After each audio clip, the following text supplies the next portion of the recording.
Cricket প্রসঙ্গ। Sri Lanka Bangladesh টি-20 series শুরু হচ্ছে বৃহস্পতিবার।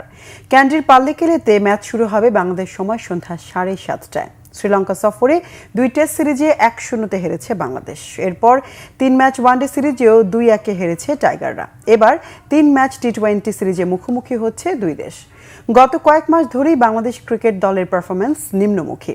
টি-20তে পর্যন্ত 188 ম্যাচ খেলে টাইগারদের জয় 72টি এবং পরাজয় 112টি।